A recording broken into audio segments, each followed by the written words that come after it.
Good morning to all of you.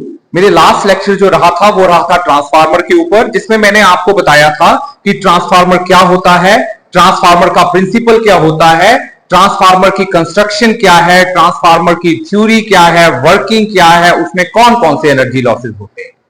तो आज का जो हमारा टॉपिक है वो उसी की कंटिन्यूटी में है कि अगर लॉन्ग डिस्टेंस ट्रांसमिशन की बात की जाए तो उसमें हम ट्रांसफार्मर्स का यूज क्यों करते हैं और कौन कौन से ट्रांसफार्मर यूज किए जाते हैं। क्योंकि जो इलेक्ट्रिसिटी या पावर जनरेशन होती है that will be take place at long distances from your houses, factories, shops, जहां पे आप एनर्जी को कंज्यूम करते हैं। आपके जो हाइडल पावर प्लांट है या आपके जो थर्मल पावर प्लांट है they are very far away from your houses. तो अगर वहां पे जो बिजली पैदा हो रही है, जो वहां पे पावर जनरेशन हो रही है, अगर उसको आपके घरों तक पहुंचाना है तो कैसे पहुंचाएंगे, उसी का टॉपिक को हमने लिया है जिसका नाम है long distance power transmission using transformers. तो आप बेटा इस सर्किट में देख रहे होंगे कि इस सर्किट में क्या है, एक जगह पावर स्टेशन बनाया हुआ है मैंने और एक जगह हमने हाउस, शॉप, फैक्ट्रीज मतलब कंजम्पशन, जहां पे लाइट को या पावर को कंज्यूम किया जाएगा उसको बनाया हुआ है। और बीच में आप देख रहे होंगे कि ये जो येलो कलर की जो डैश लाइंस है इसके ऊपर मैंने लिखा है ट्रांसमिशन लाइन। तो ये ट्रांसमिशन लाइंस क्या होती हैं? These are cables. ये क्या है? वायर्स हैं या केबल्स हैं। और आपको मैं बताऊंगा कि जब भी एनर्जी ट्रांसफर होती है from power station to house तो जो एनर्जी लॉस होता है किसमें? ट्रांसमिशन लाइंस में। क्योंकि ट्रांसमिशन लाइंस क्या है? केबल्स हैं। और केबल में जो है वो वायर जो होती है they are conducting in nature, तो उनमें कुछ ना कुछ रेजिस्टेंस भी होता है। अगर उसका रेजिस्टेंस बहुत ज्यादा हुआ उन ट्रांसमिशन लाइन की केबल का, तो वहां पे क्या होगा? उस ट्रांसमिशन लाइन में क्या प्रोड्यूस होगा? हीट प्रोड्यूस होगी and that heat will be lost in the form of energy. और आपकी बहुत सी एनर्जी जो आपने प्रोड्यूस की है वो लूज हो जाती है इन द ट्रांसमिशन लाइन। अब हम एक फार्मूला लेते हैं, आप इस डायग्राम में देख रहे होंगे। सबसे पहले हमने पावर स्टेशन बनाया है, पावर स्टेशन के आगे हमने स्टेप अप ट्रांसफार्मर बनाया है और उसके बाद लास्ट जो हमारा जो सोर्स है जैसे हाउस, शॉप, फैक्ट्री, जहां पे आप पावर को कंज्यूम करेंगे वहां पे हमने स्टेप डाउन ट्रांसफार्मर बनाया है। और बीच में ये जो लाइंस हैं these are transmission lines, cables. मैं आपको बताऊंगा कि हमने क्यों स्टेप डाउन ट्रांसफार्मर लिया और हमें स्टार्टिंग में क्यों स्टेप अप ट्रांसफार्मर्स लेने हैं।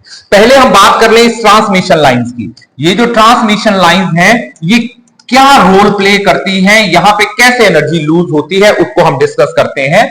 तो आप जानते हैं कि कोई भी जो वायर होती है उसका एक अपना रेजिस्टेंस होता है, ओके। और जैसे किसी वायर में करंट फ्लो करेगा तो इस वायर में हीट प्रोड्यूस होगी अकॉर्डिंग टू जॉल्स लॉ, जिसका फॉर्मूला आता है I स्क्वायर R। अगर मैं इसको t टाइम के लिए करंट को फ्लो कर रहा हूं तो उसको हम टाइम t से मल्टीप्लाई कर देंगे। अब अगर हम बात करें करंट और रेजिस्टेंस की, तो अगर करंट बहुत ज्यादा है, if current is very large, जो I है वो लार्ज है, तो H क्या होगा? लार्ज।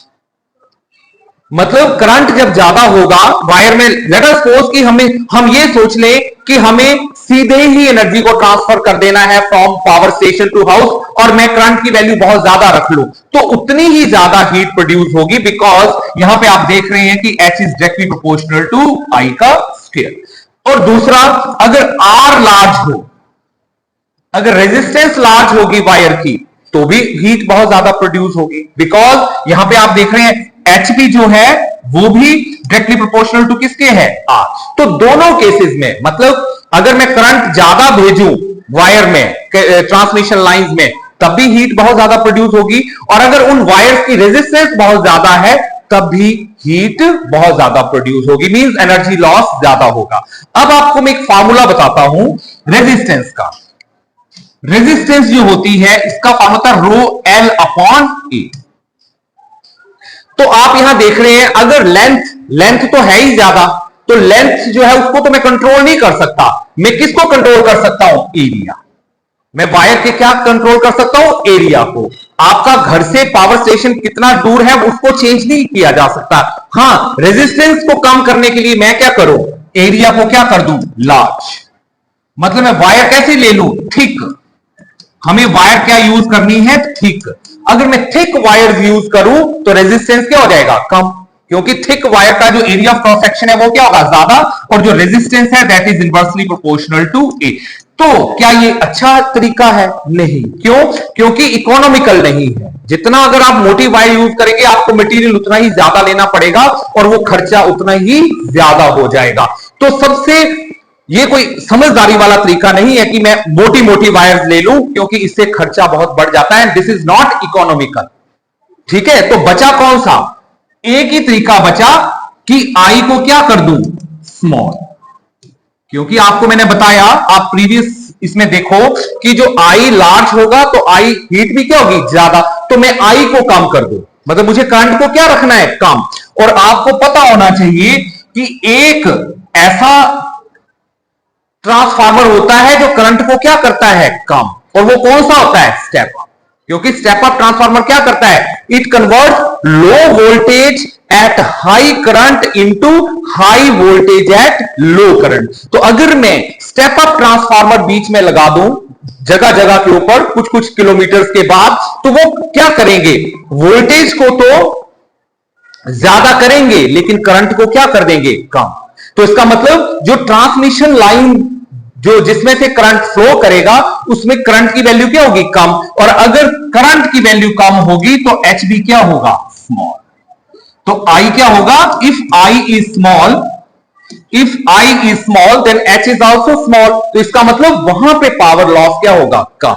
तो बेटर वे होता है वायर की थिकनेस को आप फिक्स रखो, और वो आपको बड़ी मोटी वायर नहीं लेनी है because it is not economical. लेकिन अगर आप स्टेप अप ट्रांसफार्मर बीच में लगा देंगे तो वो क्या करेगा, करंट की वैल्यू को क्या कर देगा, कम, और एज अ रिजल्ट आपकी हीट क्या होगी, स्मॉल प्रोड्यूस होगी, और एनर्जी लॉस क्या होगा, कम।